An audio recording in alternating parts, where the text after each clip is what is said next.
औज़ुबिल्लाहिमिनश्शैतानिर्रजीम बिस्मिल्लाहिर्रहमानिर्रहीम। शुरू करती हूँ मैं अल्लाह के नाम से जो नहायत मेहरबान और रहम करने वाला है। मौज़े सामीन व कराम, अस्सलामु अलैकुम रहमतुल्लाह व बरकातुहू। उम्मीद है आप खैरियत से होंगे। अल्लाह पाक आपकी तमाम जायज़ हाजात को पूरा करें। अल्लाह पाक आपकी मुश्किलात का हल फरमाएँ, आमीन। हमारा आज का मौजू है ख्वाब में प्याज को देखने के हवाले से। इसकी मुख्तलिफ़ सूरतें हैं और मुख्तलिफ़ ताबीरें हैं जो इस वीडियो में बयान की जाएंगी। अगर आपने इस चैनल को लाइक और सब्सक्राइब नहीं किया तो कर दें, घंटी के बटन को भी दबा दें ताकि आपको आने वाली वीडियो का नोटिफिकेशन मिल सके। हमारा आज का मौजू है ख्वाब में प्याज को देखने के हवाले से। ख्वाब में प्याज को देखना माल और हराम हासिल करने, बदनाम होने, गैब और चुगली अख्तियार करने की अलामत है। बाज़ उलमाए कराम फरमाते हैं अगर कोई शख्स ख्वाब में प्याज को देखता है तो ये शर की अलामत है, यानी इसको शर पहुंचने वाला है या कुछ ऐसे लोगों से इसका वास्ता पड़ने वाला है।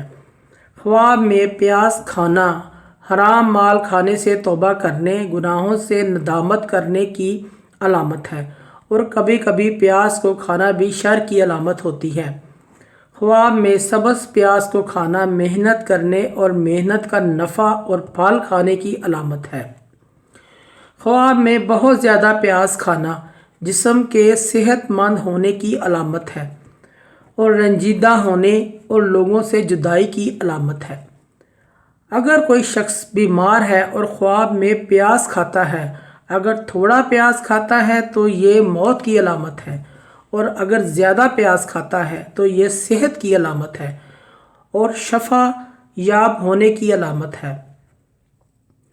कोई शख्स अगर ख्वाब में प्याज देखे मगर खाए नहीं तो ये खैर की अलामत है। ख्वाब में कोई प्याज के छिलके उतारे, छीले तो खुशामदी होने और चापलूसी की अलामत है। अगर कोई बहुत ज़्यादा प्याज देखे और वो ताजर है तो बहुत ज़्यादा माल मिलने की अलामत है। अगर मुसाफिर आदमी ख्वाब में प्याज देखे तो ये सफ़र से सही सलामत वापस आने की अलामत है। मौज़ूद सामीन व कराम, अगर आपको हमारी ये वीडियो अच्छी लगी है तो इसे सदका जारिया समझ कर ज़्यादा से ज़्यादा शेयर करें। अल्लाह पाक आपकी दिली मुराद पूरी करें, आमीन। अल्लाह पाक आपके हामी नासिर हों। जज़ाकल्लाह।